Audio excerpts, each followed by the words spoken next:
Alec Bend is home to many athletes, of course, but I don't know if any have a resume more impressive than the woman behind our next story, and you had the privilege of speaking with her. I did, Max. The words Olympic gold medalist carry enough weight. Now add in being a mom, a Hall of Famer, and a pioneer in the broadcasting world. What would it take to carry all that? One woman might have the answer, and that's Jessica Mendoza. A sport that I just never really lived without. I kind of was born into it. Jessica Mendoza has baseball in her blood. The daughter of a community college coach in Southern California, Mendoza grew up in dugouts, learning the ins and outs of the game. I mean, also just chasing balls and learning about chewing tobacco and all the things that like a 2-3-year-old girl probably shouldn't be. At a young age, she played everything from soccer, volleyball, to even track and field, but found her passion on the diamond, even if that meant competing with the boys. I was able to really excel early within baseball, which is why it was cool to play with the boys, and there was never like a problem because as long as I could hang, there was no like, oh, she's a girl. But a natural transition to softball came as she started to think about the next level, and Stanford became the top destination. And I got there and it was way overwhelming. I remember thinking, oh my gosh, how did I get in here? I would walk around with a mini dictionary because literally like people in class would use words that I was like, I have no idea what that means, and just like constantly. And I'm like, I'm not smart enough, like I'm not good enough. But Mendoza was more than good enough. She became one of the greatest college softball players of all time, earning first-team All-American honors all 4 years at Stanford. And despite the accolades and success, Mendoza still didn't see the greatness others did. I very much lacked the true ability to look in the mirror and see the talent that was there. So following her incredible run in college, Mendoza joined the U.S. Olympic softball team, where she found the swagger she'd been looking for. You need that extra like swag, that ability to walk up to the plate and be like, I am the best player out here and you cannot get me out. And I definitely lacked that early on and was lucky enough to just continue to get better. But when you have both, the humility at practice, so like get after it because you're not very good, but then you step on the field game day and you're like, there's nobody better, that combination is the absolute best.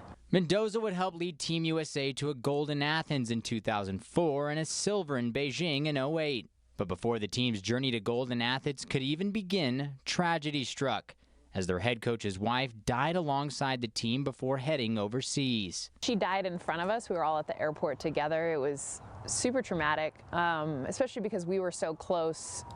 She traveled with us, so she was there when she died. And it was sudden. It was a brain aneurysm, and so it wasn't like she was sick or anything. She was right there. We were boarding a plane, and then she was gone.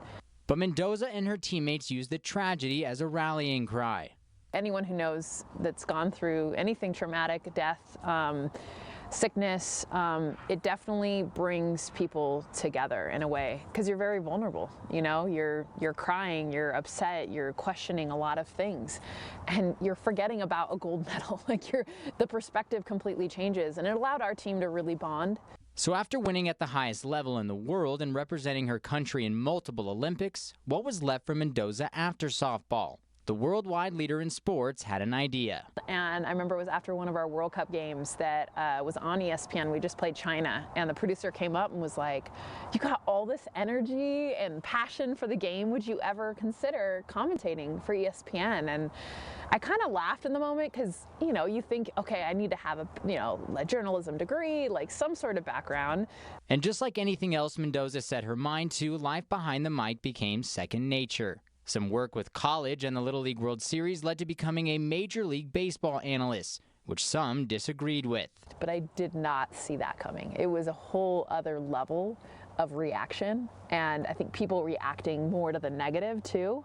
And like, are you okay? Like someone told you to, go back to the kitchen, or they told you to die, or they told you, and you're kind of like, but this is all so ridiculous in my mind.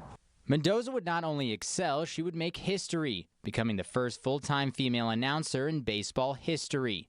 A title she says some fathers watching questioned, but ultimately understood. It was more of, hey, so I was watching your game and I was like, why is there a woman here? She should be gone. I hated it. I hated having a woman in my sport, my pastime. Yeah. But then I turned and saw my daughter for the first time watching a baseball game with me. And I realized, oh, I get this now. So now the mother of two is hoping to show her own kids and thousands of others across the world that mom can still compete with the boys.